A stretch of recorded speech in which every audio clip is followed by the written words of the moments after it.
Alors, je récapitule un petit peu ce que nous avons vu jusqu'ici. Nous avons d'abord vu l'histoire des apparitions, donc les 5 apparitions, 1531.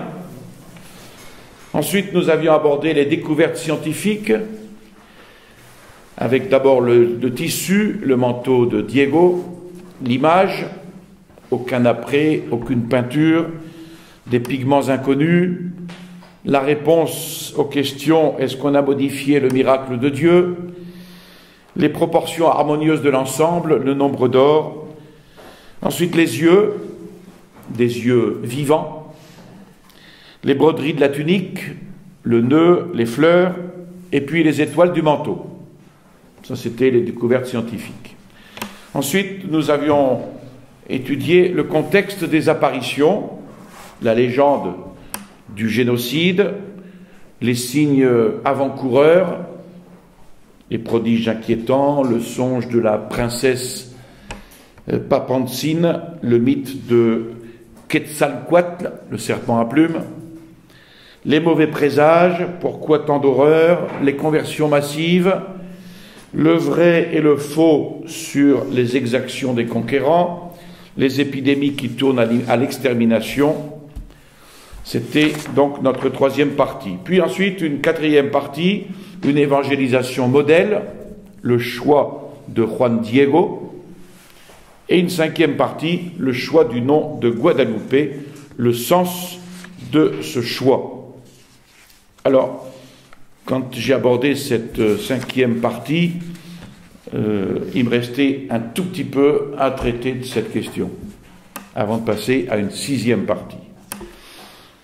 Alors, il y a une explication à ce nom, nous l'avions vu, une explication simple et qui court-circuite toutes les considérations fort savantes que nous avions déjà exposées. C'est que parmi les Espagnols qui participèrent à la conquête du Nouveau Monde, un grand nombre venait de la région d'Estrémadure, où se trouve donc le sanctuaire de la Guadalupe espagnole. Et ils en apportèrent avec eux des images, certainement. Et puis nous avions vu que le nom même de l'île française de la Guadeloupe, achetée par Louis XIV en 1674, vient justement du passage de ses conquérants et se réfère à l'origine à la Guadeloupe d'Espagne. Or, on sait qu'en 1531, donc avant qu'il n'eût connaissance des apparitions du 12 décembre à Tepeyac, le roi Charles Quint avait pris un décret ordonnant l'érection dans les Indes occidentales de confréries de Notre-Dame de Guadalupe d'Espagne. Et c'est ainsi qu'il y eut sur la colline de Tepeyac une première confrérie de Notre-Dame. Et ce n'est qu'en 1553 que Don Martín de Aranguren, qui était l'ancien majordome de Monseigneur Zumarraga, entreprit les démarches pour la création d'une nouvelle confrérie de Notre-Dame de Guadalupe du Mexique. Donc les indigènes et les Espagnols commencèrent alors à s'inscrire nombreux à cette nouvelle confrérie, tandis que l'ancienne dépérissait. Et ce n'est qu'en 1554 que le nouvel archevêque, Monseigneur Alonso de Montúfar, sanctionna officiellement cette nouvelle confrérie avec son nom. Voilà, je m'en étais arrêté là, et j'avais simplement une petite précision à rajouter. Il s'agit donc de tout un processus qui s'est déroulé par étapes. Le nom de Guadalupe va s'imposer très vite sur le Tepeyac, et le mot prononcé par la Sainte Vierge,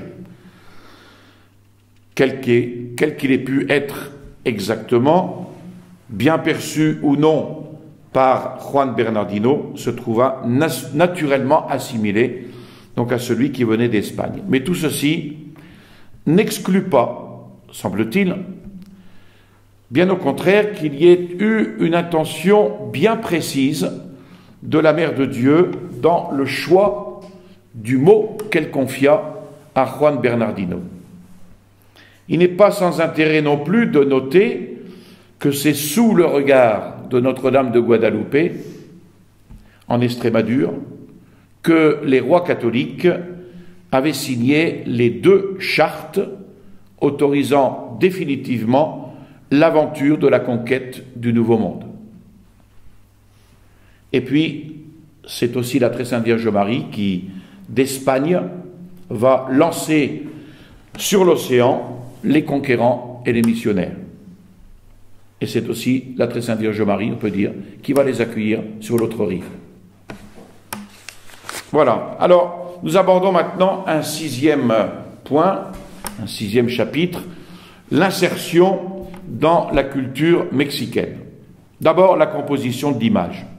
Il est évident que l'image miraculeuse que l'on peut aujourd'hui contempler ne peut correspondre exactement à ce que fut la présence de la Mère de Dieu devant Monseigneur Zumárraga et Juan Diego lors de l'impression de l'image. D'abord, la Sainte Vierge était invisible. Était-elle entourée de rayons dorés également invisibles? Avait-elle un croissant de lune invisible et un ange invisible sous ses pieds? C'est peu probable. Mais alors, ces détails de composition se seraient donc imprimés sur le manteau de Juan Diego en même temps que l'image de la Mère de Dieu, mais sans avoir fait partie directement de son image au moment où les personnes se trouvant devant elle se reflétaient sous ses yeux. De toute façon, il y a une composition de l'image qui exprime une intention bien précise. Et cette intention bien précise semble être de la volonté de réunir 2 traditions différentes qui sont amenées ici à fusionner en un chef-d'œuvre exceptionnel. Alors, les études artistiques récentes insistent sur cette double appartenance de l'image elle-même.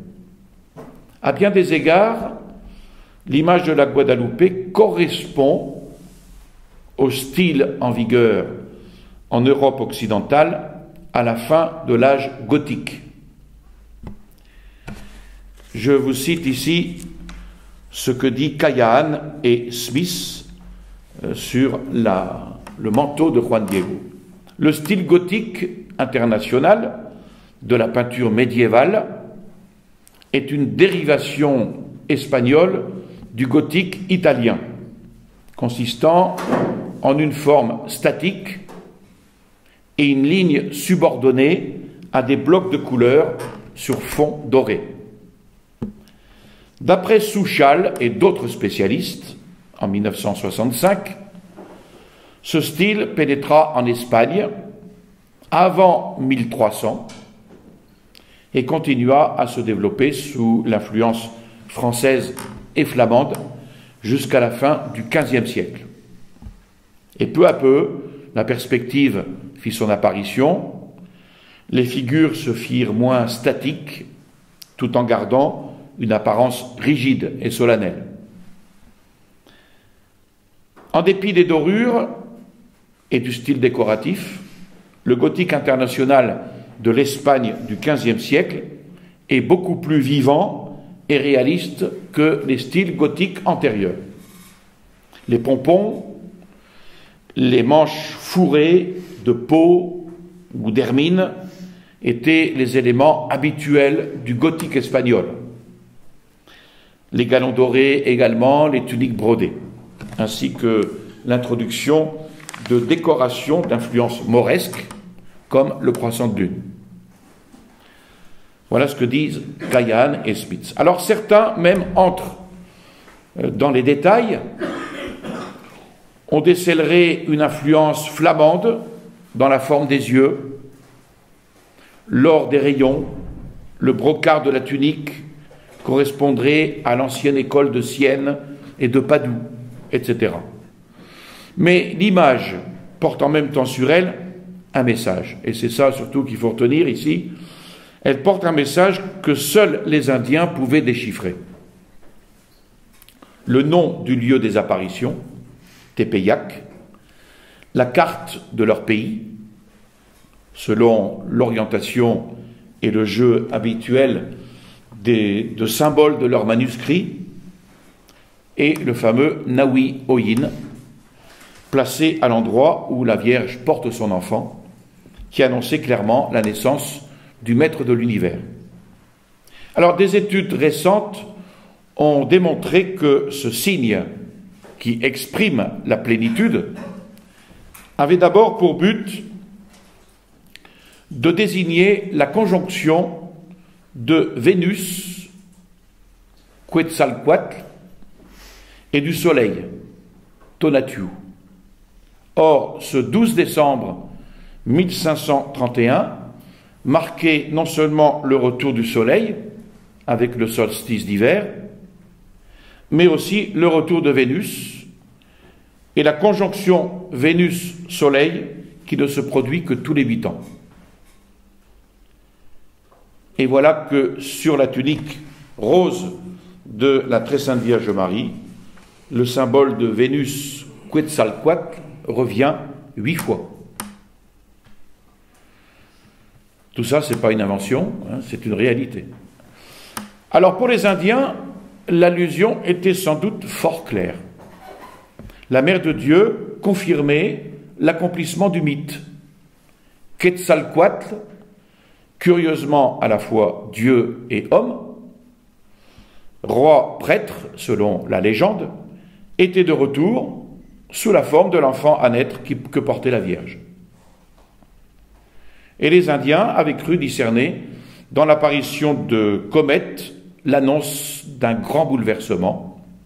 Or ce matin-là, au lever du jour, à 6h31 exactement, la comète de Halley se trouvait à peu près au zénith, au-dessus de la tête de Juan Diego, lors de sa dernière rencontre avec la Très Sainte Vierge Marie. Et puis un peu plus tard, vers 10h40, l'image se formait miraculeusement sur son manteau, devant l'évêque, témoin particulièrement qualifié.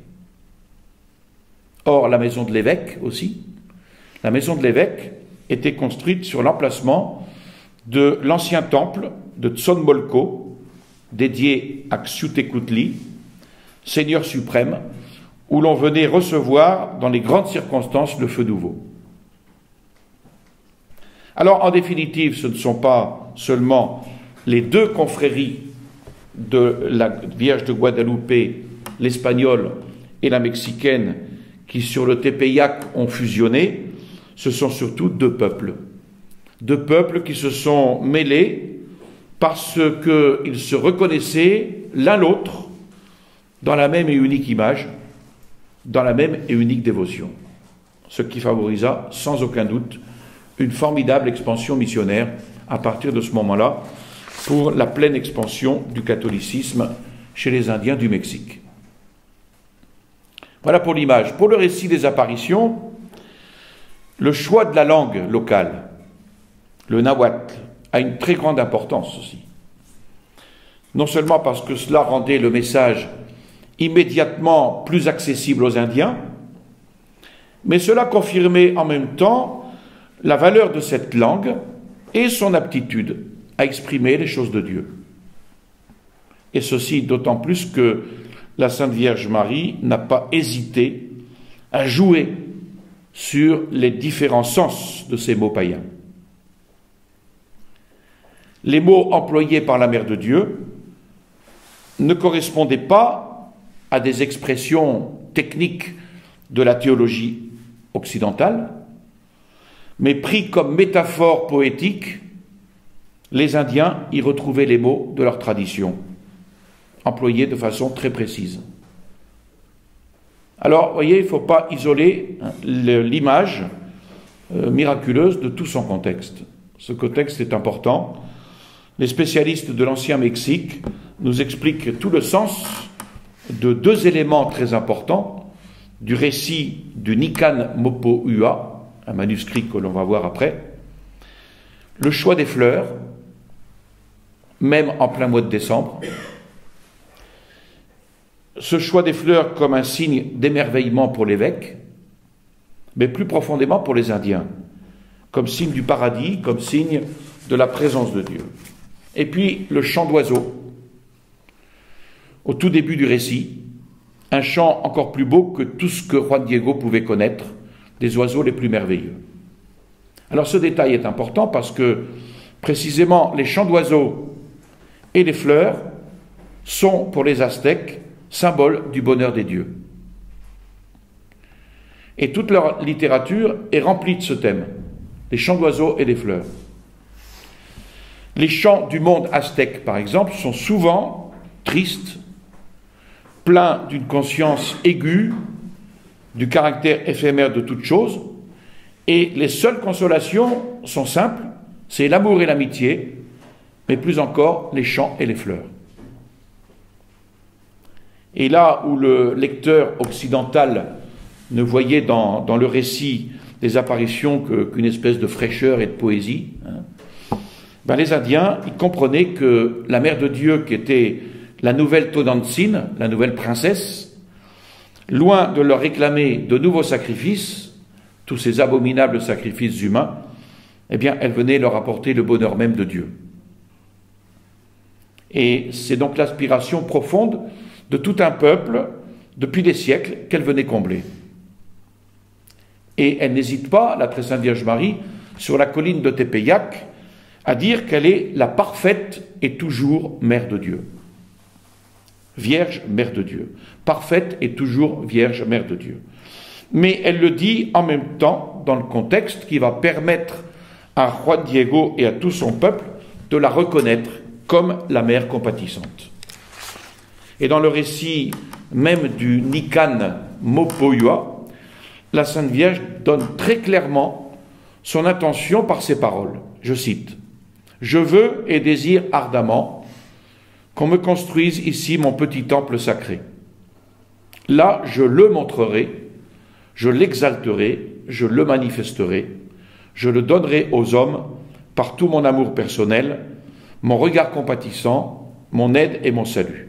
Car je suis vraiment votre mère compatissante, la tienne et celle de vous tous qui êtes un sur cette terre, et de toutes les autres souches d'hommes de toutes sortes qui m'aiment, m'appellent, me cherchent et se confient à moi, car là j'écouterai leurs pleurs, leurs tristesses pour les soigner, guérir toutes leurs peines, leurs misères, leurs souffrances. » Et dans ces paroles de ce manuscrit, la Très Sainte Vierge veut nous manifester clairement l'amour de Dieu et pour nous conduire à lui.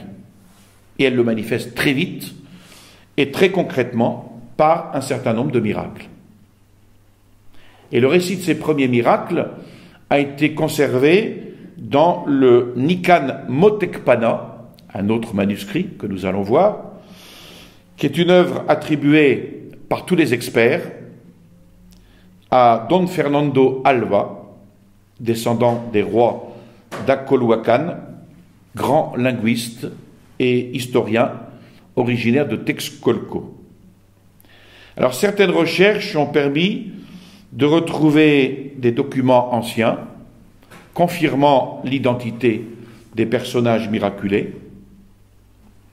En réalité, la première manifestation concrète de la compassion de la Sainte Vierge de Tepeyac, c'est la guérison de l'oncle, Juan Bernardino, alors qu'il était en phase terminale.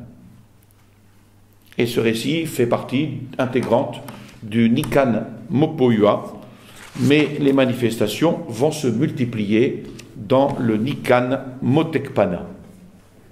Alors le texte commence par la description de la procession du transfert de l'image miraculeuse de la cathédrale à l'ermitage sur le sommet de la colline. Et ce sera l'occasion du deuxième miracle. Voilà le récit. Quand pour la première fois, ils la conduisirent au Tepeyac, dès que son temple fut achevé, eut lieu le premier de tous les miracles qu'elle a fait.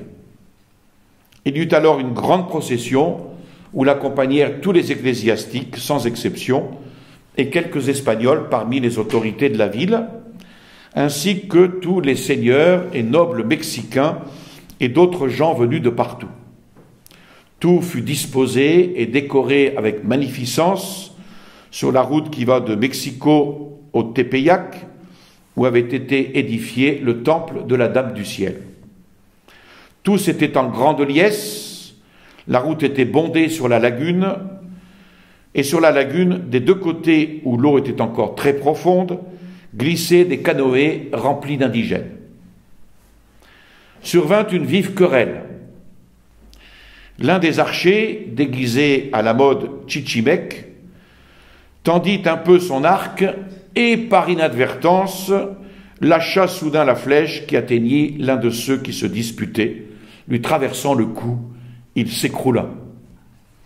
Le voyant mort, ils l'emportèrent pour l'étendre devant la toujours vierge notre reine. Les siens l'invoquèrent pour qu'elle daignât le ressusciter, et dès qu'on lui eut ôté la flèche, non seulement elle le ressuscita, mais il guérit de sa blessure. On ne voyait plus que les marques laissées par la flèche à l'endroit où elle avait pénétré. Alors il se leva, la Dame du Ciel le fit marcher tout rempli de joie.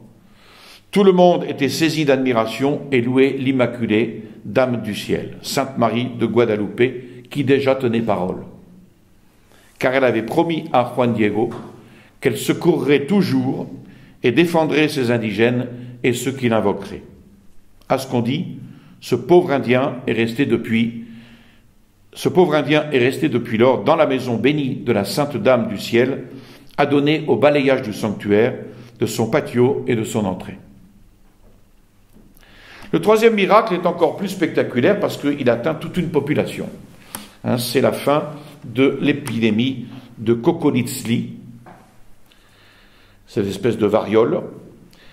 Et dans toutes ces premières manifestations du regard compatissant de la Sainte Vierge, ce sont les Indiens qui ont bénéficié de cette sollicitude divine.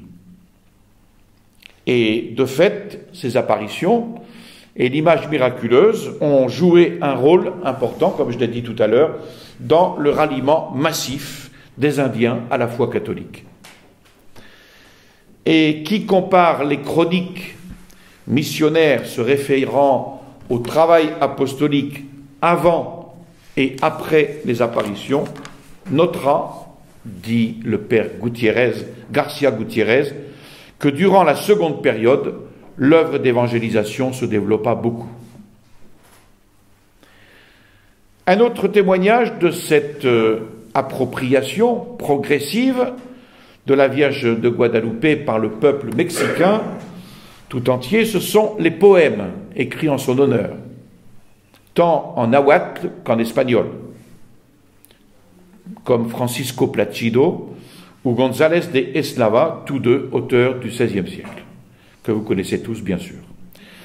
Et puis les nombreux cantares guadalupanos, c'est-à-dire les chants à la gloire de Notre-Dame de Guadalupe, qui ont été composés au cours des siècles. Alors le rôle central et officiel de cette dévotion va se renforcer évidemment au cours des années grâce aux visites que faisaient au sanctuaire non pas les simples pèlerins mais les évêques et même les vice-rois. Et il y a en tout cela un témoignage exceptionnel de l'importance que tenait déjà dans la conscience nationale le culte de la Guadalupe. Un autre élément, ce sont les innombrables fondations auxquelles on va donner le nom de Vierge de Guadalupe. J'en citerai quelques-unes. La mission pour les infidèles, fondée à Zacatecas par le père Antonio Malgil de Jesus. L'aqueduc de Guadalupe, construit de 1743 à 1751 pour amener l'eau à la capitale. L'organisation secrète des insurgés qui va jouer un rôle si important durant les 10 années de la guerre d'indépendance et qui va choisir le nom de Guadalupes pour désigner ses membres. L'ordre de la Guadalupe, qui a été créé par l'empereur Don Agustín de Iturbé pour récompenser les services éminents rendus à la patrie. La congrégation religieuse féminine des Guadalupanas, fondée par Don Antonio Placarte y la Bastida, approuvée par le Saint-Siège en 1899. Et puis l'Institut missionnaire de la Guadalupe, fondé en 1949 par l'épiscopat mexicain et l'Union missionnaire du clergé.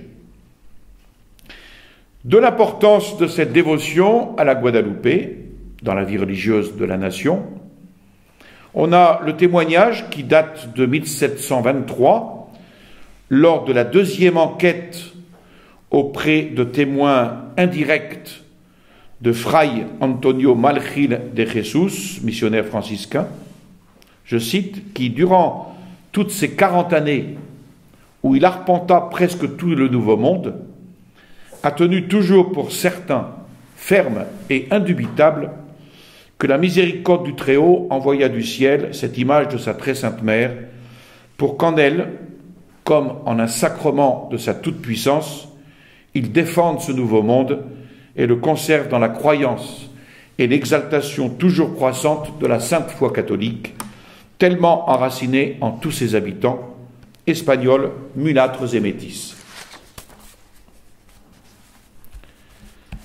Nous abordons un autre chapitre, l'extension donc de cette dévotion. Cette évolution de la dévotion aboutit à la faveur de la peste de 1737, à la reconnaissance de Notre-Dame de Guadalupe comme patronne de Mexico, puis en 1746 de tout le Mexique.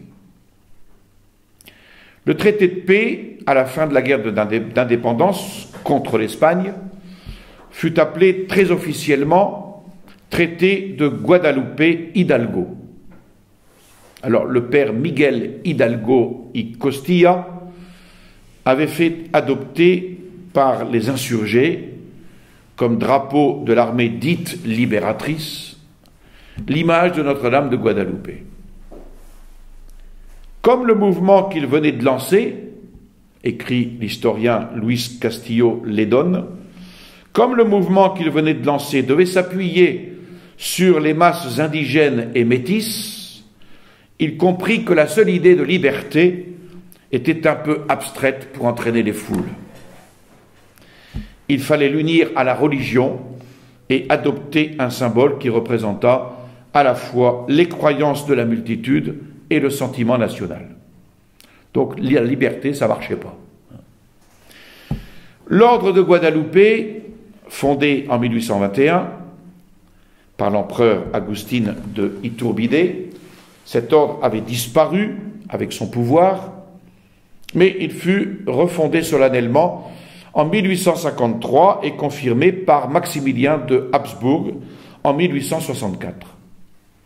Il disparut à nouveau avec cet empire éphémère, et le 2 février 1848, c'est encore à la sacristie de la basilique de Guadalupe que fut signé le traité de paix, mettant fin à la guerre avec les USA.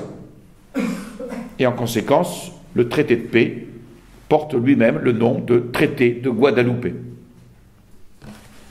Alors, il y a eu certaines résistances.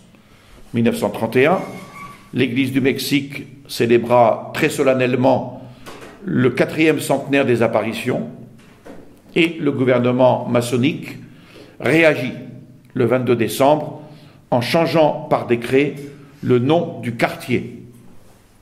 En effet, depuis un décret de 1828, donc de plus de 100 ans, il portait le double nom de Guadalupe Hidalgo et ne s'appellera plus ainsi, mais officiellement Colonia Gustavo Madero. En 1932, le gouvernement maçonnique essaiera d'interdire les pèlerinages. À noter aussi qu'à de nombreuses reprises, les papes ont célébré le rôle de la Vierge de Tepeyac. On cite Grégoire XIII Urbain VIII, Innocent XII, Innocent XIII. Le 25 avril 1754, Benoît XIV proclame Notre-Dame de Guadalupe patronne du Mexique et cite à son sujet le psaume 147, « Il n'en a fait autant pour aucune autre nation ». Il, c'est-à-dire Dieu, qui est une phrase aujourd'hui célèbre dans tout le Mexique. Puis ce sont les déclarations de Pie VII, Pie VIII, Pie IX, Pie X. En 1828, le Congrès de Mexico déclare le 12 décembre fête nationale. Le 10 décembre 1933, Pie XI procède solennellement à Rome au couronnement de l'image de la Guadalupe. Et puis nous savons, pour revenir en arrière, qu'en 1570, Montufar, qui était le successeur immédiat de Zumarraga, à la tête de l'archevêché de Mexico, fit faire une copie, peinte à l'huile, de l'image miraculeuse, et l'envoya au roi d'Espagne, Philippe II. Et ce serait cette copie qui se trouvait sur le navire de l'amiral Doria à la bataille de Lépante en 1571. Et c'est donc à elle qu'on attribua la victoire sur les Turcs. Plus tard, un cardinal de la famille Doria fit don de cette copie à l'église de Santo Stefano à Aveto, où elle se trouve encore accrochée au-dessus de l'autel.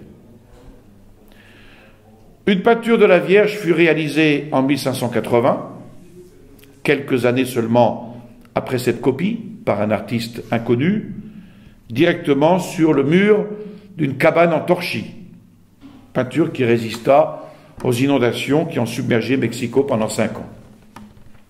Et même aujourd'hui, un écrin a été construit pour la protéger et elle subsiste encore. Elle possède un certain nombre d'éléments qui sont communs avec la Vierge de Guadalupe, sans être toutefois une simple copie, et elle est connue sous le nom de Notre-Dame des Anges. Et depuis, ce sont donc des milliers de peintures, d'images, qui ont reproduit le récit des apparitions et qui se sont répandues à travers le monde, d'abord dans les pays de langue espagnole et portugaise. Et enfin, la Vierge de Guadalupe fut proclamée patronne de toute l'Amérique latine le 24 août 1910 par Saint Pie X. Et Pie XI va renouveler cette proclamation. Abordons un autre chapitre, la science au service de la foi. Parmi les miracles attribués à l'intercession de Juan Diego, il y a celui-ci. Il s'agit d'un jeune garçon qui, en pêchant à la ligne, effectua un mouvement maladroit et s'envoya l'hameçon dans l'œil. La mère, désespérée, emmena immédiatement son fils chez un des meilleurs ophtalmologues de la ville. Et celui-ci, après avoir fait les examens nécessaires, se tourne vers sa mère pour lui expliquer qu'il était désolé, mais qu'il ne voyait pas du tout la possibilité de sauver l'œil. Tout ce qu'il pouvait lui proposer, c'était de faire en sorte que l'œil reste vivant et qu'il puisse donc suivre les mouvements commandés par l'autre œil. L'enfant, ainsi, ne paraîtrait pas défiguré, mais c'était tout ce qu'il pouvait faire.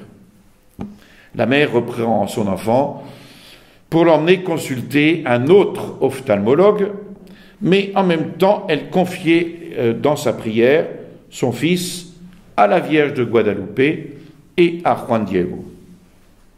Le nouveau spécialiste examine l'œil soigneusement, puis demande à la mère ce qu'elle attendait de lui.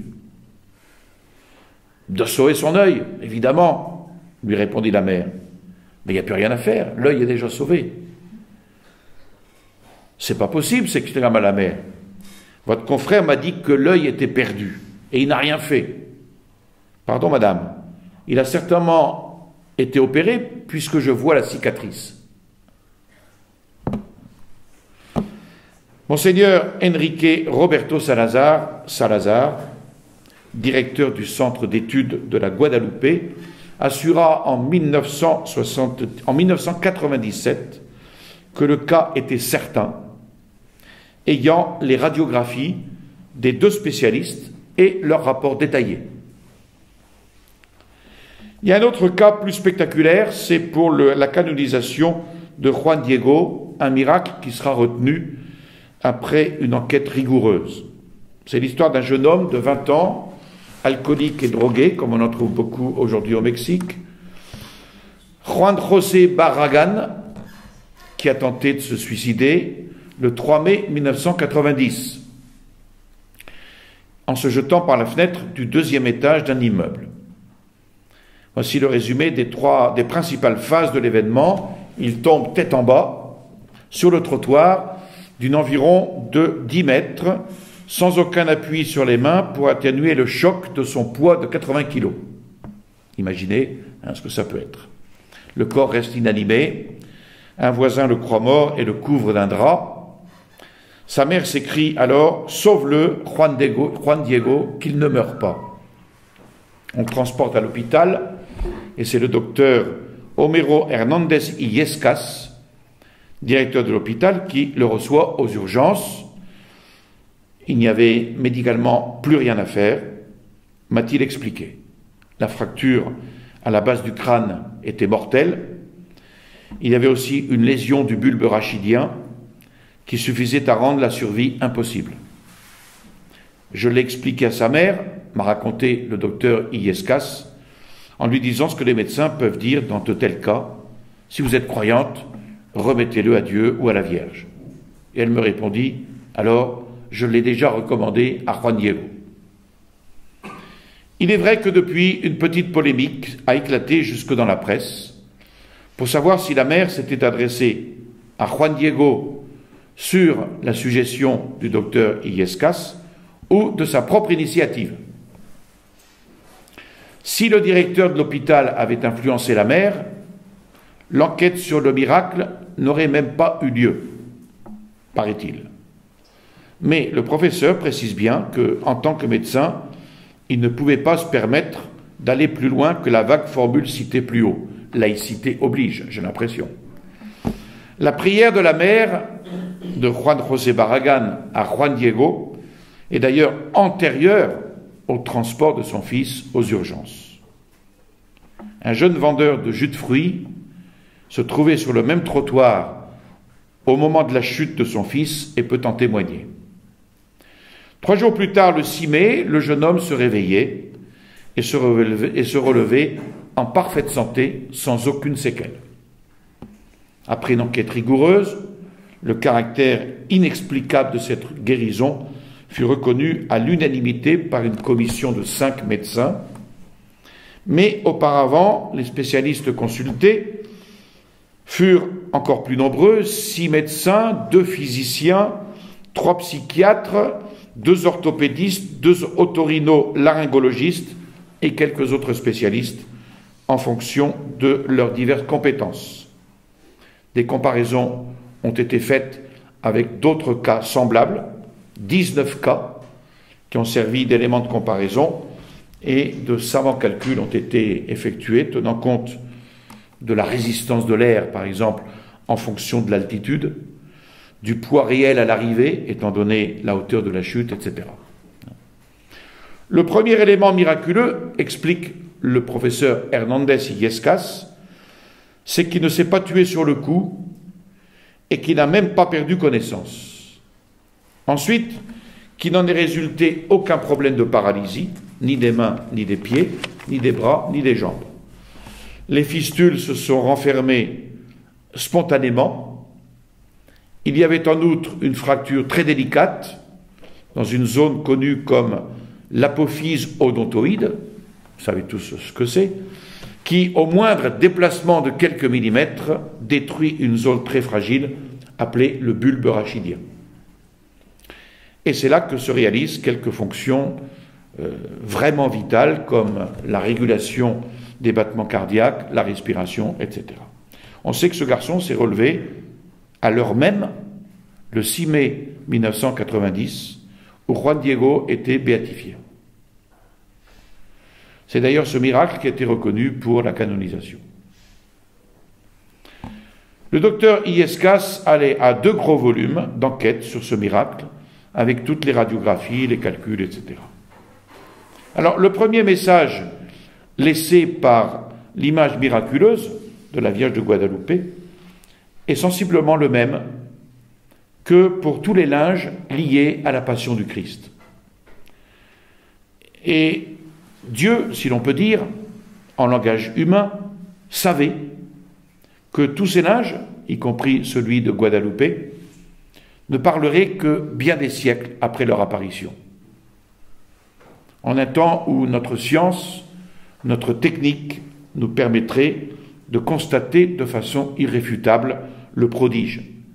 Et ces linges contiennent des signes qui devaient rester indéchiffrables pendant des siècles. Et voilà que, au paradoxe, c'est la science qui nous a conduits à l'incroyance généralisée aujourd'hui dominante. C'est cette science qui nous aide maintenant à faire parler des signes qui étaient restés muets et même insoupçonnés pendant tant de siècles. Avis aux rationalistes. C'est la science et la technique d'aujourd'hui qui prouvent le prodige d'hier. Et Dieu savait que, en ce siècle d'incroyance, nous aurions besoin de ces signes pour retrouver le chemin de la foi et détruire les prétentions des citadelles du rationalisme. Nous abordons maintenant les sources. C'est intéressant parce que quelles sont les sources que nous avons des apparitions de la Sainte Vierge, de tout ce qui s'est passé en 1531. Les sources sont importantes. Alors, c'est le fameux Nikan Mopo Ua. Ce document a été rédigé en nahuatl et veut dire, Nikan Mopo Ua, ainsi est raconté. C'est le mot qui ouvre donc le récit. D'après les spécialistes, l'original daterait des années 1540-1545 environ. L'auteur, aujourd'hui incontesté, est un noble aztèque de la maison royale de Tacuba qui prit à son baptême le nom d'Antonio Valeriano, né en 1520 et mort en 1605. Il n'avait donc que 11 ans au moment des apparitions, mais lui-même et son père ont bien connu Juan Diego. Ils ont bien connu également l'évêque de Mexico, Monseigneur Zumarraga, ainsi que nombre de personnages de l'entourage des visionnaires. Antonio Valeriano, avait 25 ans à la mort de Juan Diego. C'est donc un témoin privilégié des événements. C'est aussi un homme instruit qui maniait bien l'espagnol et le latin, qu'il avait étudié au collège de la Sainte-Croix de Tlatelolco. Il devint même professeur dans ce collège et collaborateur très apprécié du frère Bernardino de Sahagún. Et puis, il a été en outre juge pour les Indiens pendant plus de 35 ans et même élu en 1566 gouverneur de Mexico. Donc, ce n'est pas n'importe qui. Alors, ce Nikan Mopo Ua n'est évidemment pas le plus vieux texte de la littérature aztèque, mais c'est le premier, semble-t-il, qui ait été mis par écrit directement dans cette langue grâce à l'usage de l'alphabet latin reçu des Espagnols. Les Indiens avaient bien un système d'écriture, mais qui ressemblait plus à une série de dessins ayant une valeur mnémotechnique. Cela leur permettait de faire des calculs, de réaliser leur calendrier et de soutenir la mémoire par une transmission des noms propres, un petit peu à la façon des rébus. Mais ce système ne permettait pas de transcrire vraiment les mots, comme le permettaient les hiéroglyphes égyptiens, par exemple. Ce qui a été conservé de la littérature aztèque ne l'a été que grâce au développement systématique de la tradition orale, reléguée ensuite par la transcription en caractère latin. Dans la première moitié du XVIe siècle, on signale fort peu de textes écrits en nahuatl. Donc le Nican Mopohua en nahuatl a été imprimé par Luis Lasso de la Vega en 1649 et Becerra Tonco en 1666 attesta que cet imprimé correspondait bien à l'original, à l'exception de la troisième apparition, malencontreusement oubliée par l'éditeur. Mais ce Nican Mopohua se trouve inclus dans un ensemble plus important, avec d'autres documents, concernant également les événements de la Guadeloupe, sous le titre Wei Tlama Huisoltica, qui veut dire, comme vous savez tous, apparu merveilleusement. La première partie débute par une invocation solennelle ô grande reine du ciel. Puis vient une biographie de Juan Diego, composée probablement par Luis Lasso de la Vega. La seconde partie est constituée par le Nican Mopohua. La troisième partie est consacrée à la description de l'image du manteau de Juan Diego tel qu'on pouvait la voir à l'époque, donc très peu de temps après le miracle. La quatrième partie relate les miracles attribués à l'intercession de la Vierge de Guadeloupe. Et là encore, ce sont les premiers mots du texte qui lui ont donné son nom, Nican Motecpana, ici sont racontés. Et les experts sont aujourd'hui d'accord pour y voir l'œuvre d'Alva Itlitzochitl. Et puis la cinquième et dernière partie, c'est le Nican Tlautica, c'est-à-dire ici on conclut. Et c'est peut-être l'œuvre de Luis Lasso de la Vega. Don Valeriano, à sa mort en 1605, a laissé le manuscrit à Itlitzochitl, autrement dit à Don Fernando de Alba. Puis le manuscrit est passé ensuite à son fils, Don Juan de Alba, qui le laissa à son tour à un jésuite, réputé pour sa science et sa sagesse, Don Carlos de Sigüenza y Góngora, 1645-1700. Et c'est ainsi que le texte finit par échouer à la bibliothèque de l'Université de Mexico, dit-on, mais, semble-t-il, il n'en est rien. En fait, nous n'avons que des copies. Voilà pour le Nican Mopohua. Ensuite, le Codex 1548, ou appelé aussi le Codex Escalada. Il y a un véritable manuscrit qui est daté avec certitude de l'époque même des événements miraculeux, comportant peu de mots, quelques inscriptions en nahuatl, mais l'essentiel est constitué de dessins. Ce n'est qu'après des études approfondies, menées par des experts de diverses disciplines, que ce vieux document a pu être reconnu. Et les travaux de la commission chargée de l'étudier ont été publiés, il n'y a pas longtemps, par le père Xavier Escalada en 1996. Voilà ce qu'il dit. Il s'agit d'un document rectangulaire de 20 cm sur 13. Sa couleur est naturelle, pour une peau dépourvue de poils, recouverte d'une patine jaunâtre avec des plis correspondant à sa longue existence, à savoir 449 ans. Les traits sont d'une couleur entre sépia et noir, qui s'est dégradée en teinte rougeâtre par endroits par l'effet des substances utilisées pour la tanner. Ce document présente un ensemble de données importantes comme la date, 1548, au milieu de la partie supérieure.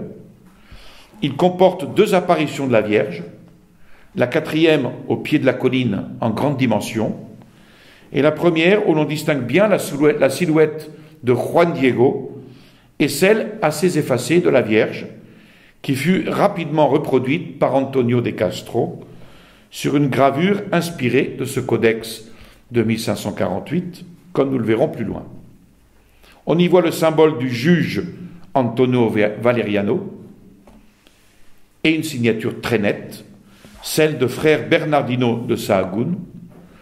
On y trouve en outre différentes inscriptions en nahuatl, en caractère latin, selon l'usage des Aztèques, du collège de la Sainte-Croix de Tlatelolco, formé par Sahagún.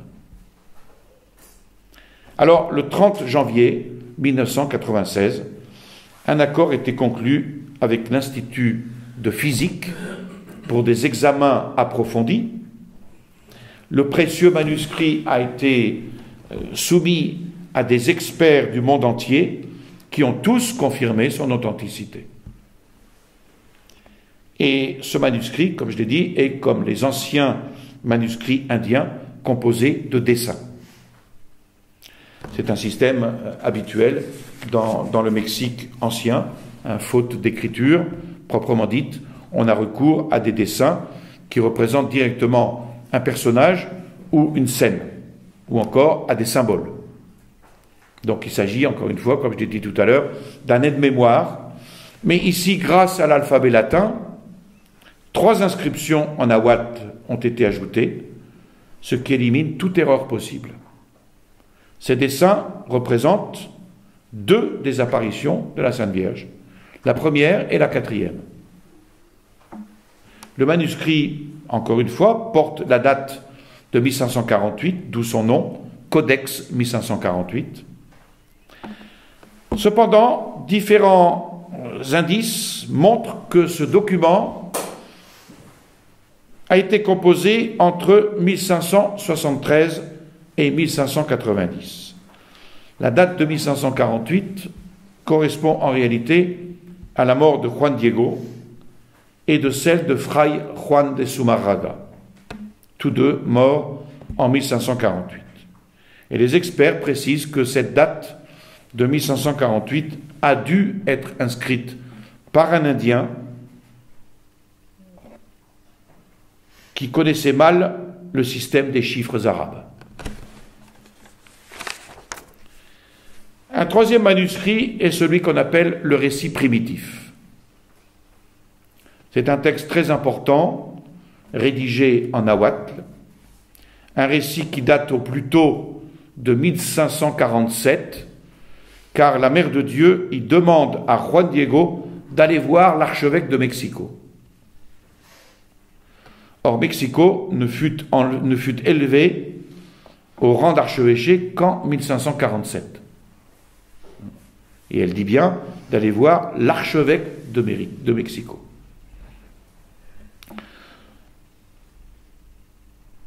Un certain nombre d'indices donneraient à penser que ce texte est antérieur au récit du Nican Mopohua.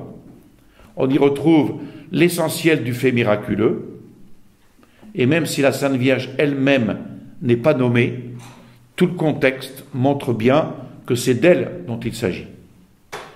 Alors cette version étant plus brève que celle du Nican Mopohua, on a vite tendance à la considérer comme probablement plus ancienne, d'où le nom de récit primitif qu'on lui a souvent donné. Alors, des études sur ce document ont finalement prouvé qu'il n'était qu'une copie, dont l'écrit correspond aux années 1580. Si la copie qui a été retrouvée peut donc être datée des années 1580, l'original a quelque chance de lui être quelque peu antérieur. Quel en fut l'auteur? Il semblerait qu'il s'agit de Juan González, né en 1500, mort en 1590, contemporain des événements, et parce qu'une tradition orale voit en lui l'interprète de l'évêque Zumarraga auprès de la population indienne. Il aurait été donc l'interprète entre Juan Diego et Juan de Zumarraga.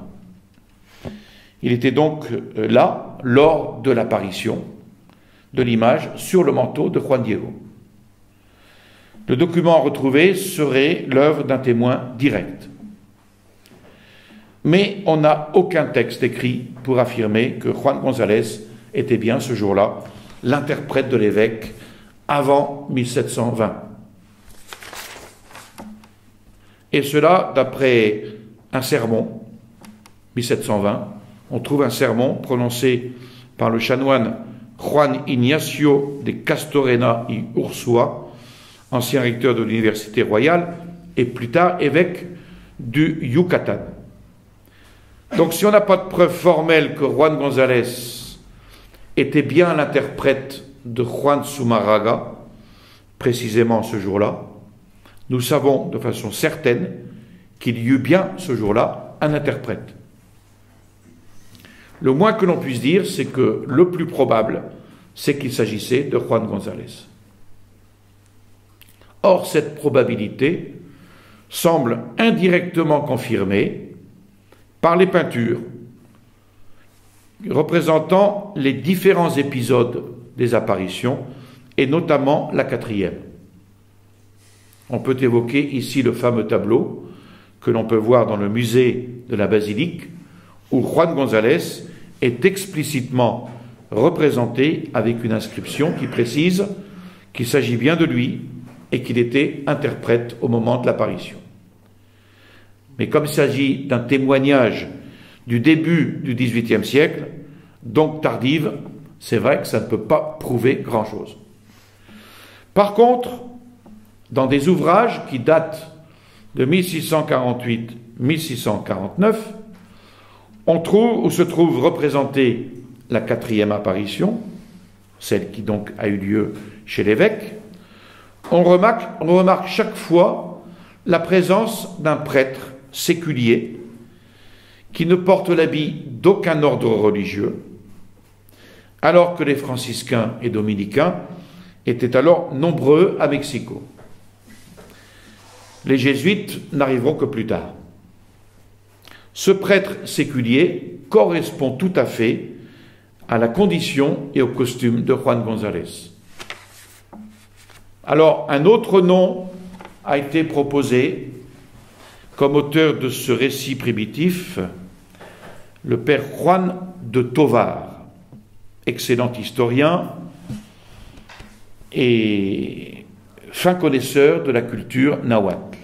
Le père Juan de Tovar naquit à Mexico, il a été ordonné prêtre, nommé chanoine de la cathédrale de Mexico, et il renonça à cette charge à l'arrivée des jésuites pour entrer dans leur compagnie. Alors attention, ne dites pas tout de suite que c'est une revanche des jésuites pour faire attribuer aux jésuites non. Dès ses premières années, il avait appris la langue des Indiens. Il le parlait avec tant d'aisance, avec tant d'éloquence qu'on l'avait même surnommé le Cicéron mexicain. Juan de Tovar aurait pu avoir rédigé ce texte vers 1573 à partir de documents anciens. Le père Garibay donne une explication qui a l'avantage de pouvoir expliquer comment ce document aurait pu parvenir jusqu'à nous. L'œuvre aurait été de Juan González, mais à sa mort, celui-ci aurait laissé tous ses papiers à Juan de Tovar, comme lui, chanoine de la cathédrale. Et quand Tovar était devenu jésuite, il aurait tout naturellement introduit avec lui le document dans leur bibliothèque de Tepoztlán. Et en 1767, quand les jésuites furent expulsés de toutes les possessions espagnoles d'Amérique, le document avait dû passer à la bibliothèque du collège San Gregorio et revenir finalement à la Bibliothèque nationale de Mexico. Mais dans le schéma de transmission, seule la présence du document au collège de San Gregorio et son passage à la Bibliothèque nationale sont incontestables. Le détour par Juan de Tovar et la bibliothèque de Tepoztlán ne sont que des conjectures. Or, comme l'a notamment montré le chercheur O'Gorman, la transmission par Tovar est fort peu probable. Tovar avait 3 ans lorsque González devint chanoine. Et lorsque Lucie renonça à sa prébende de chanoine pour devenir jésuite, Tovar n'était pas prêtre. Il ne reçut l'ordination sacerdotale qu'en 1570. O'Gorman propose donc le jésuite créole Balthazar González. Il expose les motifs qu'aurait bien pu avoir ce jésuite d'écrire un tel texte. Cependant, Balthazar González naquit seulement en 1604 et n'aurait pu rédiger un tel texte que bien des années encore plus tard. Donc cette proposition ne tient pas compte de la datation du manuscrit d'après son écriture. En outre, il est invraisemblable que quelqu'un d'aussi compétent que Balthazar González ait pu commettre une erreur sur le titre et la fonction de Zumárraga au moment des apparitions. Est-ce que la meilleure hypothèse resterait celle de Juan González? Il reste un certain nombre de difficultés. Miguel Ángel Cerón Ruiz, diplômé d'histoire et spécialiste de paléographie, a étudié le manuscrit des actes du procès de canonisation de Juan González, entrepris en 1718. Castorena affirma dans un sermon, donc en 1720, la présence et le rôle d'interprète de Juan González, comme on l'a vu tout à l'heure, lors de la 4e apparition. C'est lui donc qui a été chargé de rédiger un résumé de la vie de Juan González et d'identifier ses restes lors de l'exhumation. Il déposa aussi un autre texte dans l'urne où l'on rassembla les os de ce futur saint. Mais surprise, dans aucun de ces textes, Castorena ne mentionne le rôle de Juan González comme interprète au jour de la 4e apparition. Aucun des témoignages recueillis pour la canonisation de Juan González ne lui attribue ce rôle. Aucune mention non plus dans les ouvrages de Mendieta, qui affirme avoir reçu en héritage tous les papiers laissés par Juan González. Aucune mention chez frère Juan de Torquemada, un de ses meilleurs amis, ni chez Don Gonzalo Fernández de Merlo, qui le vit mourir et rédigea le premier résumé de sa vie. Or, le fait est acquis, et le père Brune, sur qui je me base dans tous ces exposés, estime que c'est allé un peu vite. Cependant, les recherches continuent, parce qu'il reste encore beaucoup de bibliothèques, beaucoup d'archives domestiques à explorer. Et pour le moment, en tous les cas, la plupart des publications récentes considèrent l'attribution de ce document à l'interprète attitré de Zumárraga, Juan González, comme un fait acquis. De toute façon, le texte existe, et même s'il reste une incertitude sur son véritable auteur et sa date exacte, il présente un intérêt incontestable, dans la mesure même où il n'est pas un simple abrégé du Nican Mopohua. Il est certainement le fruit d'une rédaction indépendante, et le caractère plus frustre de son style se comprend mieux si l'on admet que celle-ci doit être antérieure à notre version longue.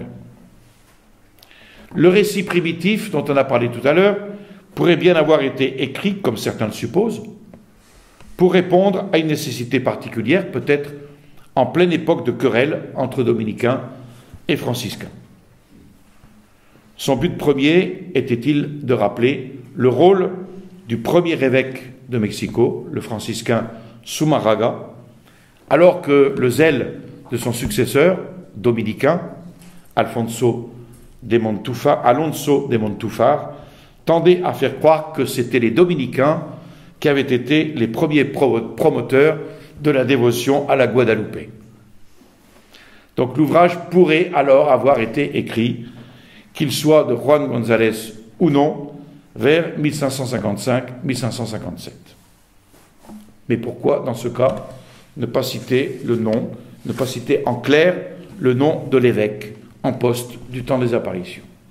Pourquoi l'appeler archevêque, ce qui tend plutôt à faire glisser l'événement vers une date plus tardive. Il ne faudrait pas prendre non plus le Nikan Mopoyua pour un développement littéraire où l'auteur aurait laissé libre cours à sa fantaisie.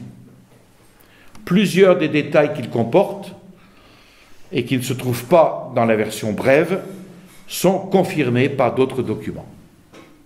Donc Antonio Valeriano a dû recueillir soigneusement les témoignages de différentes personnes, Juan Diego, l'oncle Bernardino, l'évêque et les gens de sa maison, jusqu'à ses serviteurs. Mais surtout, si on lit le Nikan Mopoyua attentivement et à la lumière de l'époque, il est clair qu'il trahit, sous son aspect un peu naïf de conte de Noël, une rédaction soignée et une mise en valeur théologique et spirituelle très élaborée. Il y a ensuite, et je pense que je m'arrêterai là, avant la prochaine fois, le Codex Savile ou Codex Tetlapalco.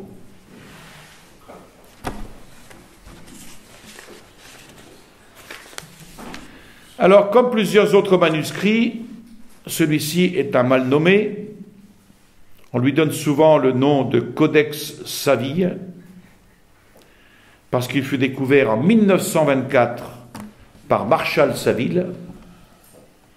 On l'appelle aussi Code Tetlapolco, du nom du lieu où il fut découvert au Pérou, ou encore Codex proto-historique guadeloupéen, ou encore Annales de la Fondation Hay, parce que Saville le déposa au musée de l'Amérique indienne de la Hay Foundation à New York.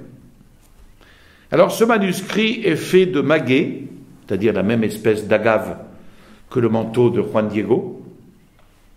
Il s'agit d'une bande étroite de 26 cm de large et 1,45 m de long, ou plutôt de haut, parce que pour la déchiffrer, il faut disposer cette bande verticalement. Elle est formée de plusieurs morceaux cousus ensemble, avec à chaque couture une zone d'incertitude où certains éléments ont pu se trouver perdus. Alors ce n'est pas un texte ni en nahuatl ni en espagnol, mais une sorte de calendrier qui a été peint avec des dessins et des symboles qui correspondent aux événements les plus importants qui se sont déroulés chaque année. Et pour les interpréter, il fallait une formation très particulière. Les années représentées vont de 1430 à 1557. C'est peut-être le plus ancien manuscrit qui nous soit parvenu de toutes les civilisations du Mexique. La lecture du manuscrit commence au bas de la bande verticale en allant vers le haut. Mais sa composition donne lieu chaque fois à bien des discussions possibles sur l'interprétation. Xavier Noguez donne une interprétation qui n'est pas très défendable selon le père Brune. Celle qu'il retient, c'est celle plutôt du père Cuevas. La partie inférieure de la bande verticale commence sur la partie gauche par la stylisation de toute une série d'empreintes de pieds, signifiant certainement une longue pérégrination. Ces traces de pas aboutissent à des représentations importantes, aussi bien à droite qu'à gauche, des cercles qui représentent les années. En effet, sur toute sa hauteur, la bande verticale est divisée en deux parties par une série de cercles bleus, très proches les uns des autres, qui représentent chacun une année. Si on admet avec le père Cuevas qu'il s'agit de l'arrivée des premiers nahuas sur l'emplacement de Mexico, le personnage figuré sur la bande de gauche, avec tous les attributs du pouvoir civil suprême, correspondrait à la fondation de la cité de Mexico. Les dessins qui évoquent à gauche de la rangée des cercles bleus les événements les plus importants survenus ces années-là sont survenus dans la capitale même en l'an 1531. Or, en l'an 1535-1531, on voit plusieurs dessins qui donnent quelques indications précieuses. Et de façon incontestable et incontestée, même parmi les plus farouches opposants à l'authenticité des apparitions, on voit un rectangle avec une image de la Vierge, les mains jointes à hauteur de son cœur, la tête inclinée vers son épaule droite, vêtue d'une tunique rose saumon et d'un manteau bleu-vert, selon la description donnée par le père Cuevas. Donc on ne voit donc pas pourquoi le peintre de ce manuscrit se serait cru obligé de reproduire fidèlement cette image. Alors plus difficile à interpréter sont les autres dessins qui accompagnent celui-ci. Xavier Noguez pense que l'ensemble de ces signes devrait correspondre à des faits religieux vraiment extraordinaires pour avoir mérité une telle profusion de dessins. Voilà, nous verrons la prochaine fois le dernier document, le dernier manuscrit qu'on appelle la Tira de Tepechpan. Nous verrons aussi les pièces archéologiques, les différentes allusions dans différents documents, les chroniqueurs, les annales, la Bibliothèque nationale, etc. Donc j'ai pas fini. Hein. Donc il y aura une 5e partie. Vous n'avez pas fini de travailler. Mais cette question des manuscrits, c'est peut-être du détail, mais c'est important. Important pour la véracité des apparitions, hein, de connaître au moins la plupart de ces sources. Voilà. Je vous remercie de votre attention et de votre présence. Ça gratifie mon travail, au moins. Je vous salue Marie, pleine de grâce, le Seigneur est avec vous. Vous êtes bénie entre toutes les femmes, et Jésus, le fruit de vos entrailles, est béni. Sainte Marie, Mère de Dieu, priez pour nous pauvres pécheurs, maintenant et à l'heure de notre mort, ainsi soit-il. Au nom du Père et du Fils et du Saint-Esprit, ainsi soit-il.